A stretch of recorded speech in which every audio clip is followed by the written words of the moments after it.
ನಮಸ್ಕಾರ. ನಾನು ಡಿಪ್ಪರ್ ಕೃಷ್ಣ ಅಂತ ಕಲಾಕೃತಿ ತಂಡದಿಂದ ನಾವು ಏನು ಈ ಸಿದ್ರಬೆಟ್ಟ ಮಾಡ್ತಾ ಇದ್ದೀವಿ. ಇದು ತುಮಕೂರು ಜಿಲ್ಲಾ ಪಂಚಾಯತ್ ವತಿಯಿಂದ ಮಾಡ್ತಾ ಇರುವಂಥದ್ದು. ಸಿದ್ರಬೆಟ್ಟದ ಕಾನ್ಸೆಪ್ಟ್ ನಾವು ಯಾಕೆ ಅಂದರೆ ಸಿದ್ರಬೆಟ್ಟದಲ್ಲಿ ಆಳಿರುವಂಥ ಏನು ರಾಜ ಪುರಂದರಾಯ ಇದ್ದಾನೆ, ಪರಿಶಿಷ್ಟ ಜಾತಿಯ ವರ್ಗದ ಏನು ಪುರಂದರಾಯ ಇದ್ದಾನೆ, ಆ ರಾಜನ ಒಂದು ಏನು ಇತಿಹಾಸ ಇತ್ತು ಅದನ್ನು ಈ ಸಿದ್ರಬೆಟ್ಟದಲ್ಲಿ ಸಿದ್ರಬೆಟ್ಟದ ವಿಶೇಷತೆ ಏನು, ಸಿದ್ದೇಶ್ವರ ದೇವಾಲಯ, ಸಿದ್ದೇಶ್ವರ ಯೋಗಿಗಳು, ಮತ್ತು ಅದೊಂದು ಸಂಜೀವಿನಿ ಪರ್ವತ ಅಂತಲೇ ನಾವು ಕರಿತೀವಿ.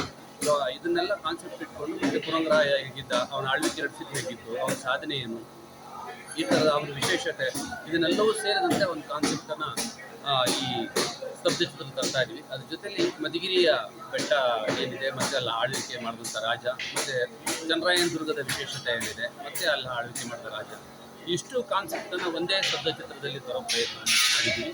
ಈಗ ಆಲ್ರೆಡಿ 80% ಅಷ್ಟು ಕೆಲಸ ಆಗಿದೆ, ಇನ್ನು 20% ಕೆಲಸ ಬಾಕಿ ಉಳಿದಿದೆ. ಎಲ್ಲ ನಾಳೆ ಮಧ್ಯಾಹ್ನ ಸಂಜೆ ಒಳಗಡೆ ಮೀಟಿಂಗ್ ಆಗಿ 12ನೇ ತಾರೀಕು ಶನಿವಾರ ಮೈಸೂರಿನ ವಿಶ್ವವಿಖ್ಯಾತ ಜಂಬೂ ಸವಾರಿ ಮೆರವಣಿಗೆಯಲ್ಲಿ ನಮ್ಮ ಸ್ತಬ್ಧಚಿತ್ರ ಪ್ರದರ್ಶನ ಆಗ್ತಾ ಇದೆ. ಅದನ್ನೆಲ್ಲ ಏನು ನಮಗೆ ಸಾರ್ವಜನಿಕ ವೆಚ್ಚಿನ ಸಮಯದಲ್ಲಿ ನೋಡಿ ನಾವು ಪ್ರಶಂಸೆಯನ್ನು ಅಥವಾ ಮೆಚ್ಚುಗೆಯನ್ನು ವ್ಯಕ್ತಪಡಿಸಬೇಕು ಅಂತ ನಾನು ಕೇಳ್ಕೊತಾ ಇದ್ದೀನಿ.